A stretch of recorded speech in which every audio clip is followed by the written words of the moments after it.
കാര്യങ്ങൾ കൈവിട്ടുപോയപ്പോഴാണ് ഇനി എന്ത് വേണമെന്ന ചർച്ച സർക്കാർ തലത്തിൽ സജീവമായത്. ഹേമ കമ്മിറ്റി റിപ്പോർട്ടിൽ എന്ത് ചെയ്യാനാകുമെന്നതാണ് സർക്കാർ നിയമവിദഗ്ധരോട് ആരാഞ്ഞത്. പരാതികളോ സാക്ഷിമൊഴികളോ മുന്നിലില്ലെങ്കിലും ഒരു അന്വേഷണത്തിന് തടസ്സമില്ലെന്നാണ് ഇവർ സർക്കാരിനെ അറിയിച്ചിരിക്കുന്നത്.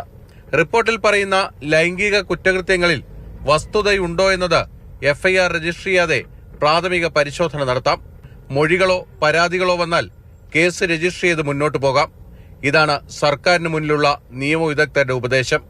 ഇക്കാര്യത്തിൽ സർക്കാർ AG, director general of prosecution ഓഫീസുകളുമായി തിരക്കിട്ട കൂടിയാലോചനകളാണ് കഴിഞ്ഞ ദിവസങ്ങളിൽ നടന്നത്. ഗവൺമെന്റിന് ഇപ്പൊ ഇതിൽ ആരെയും സംരക്ഷിക്കേണ്ട കാര്യം ഗവൺമെന്റിനില്ലല്ലോ.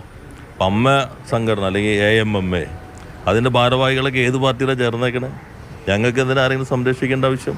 ഹേമ കമ്മിറ്റി റിപ്പോർട്ട് അടുത്ത മാസം 10-നാണ് ഹൈക്കോടതി പരിശോധിക്കാൻ പോകുന്നത്. അതിനു മുൻപ് തന്നെ റിപ്പോർട്ടിലെ കണ്ടെത്തലുകളിൽ പോലീസിനെ കൊണ്ട് പ്രാഥമിക പരിശോധന നടത്തുന്നതിൽ തീരുമാനം വരും.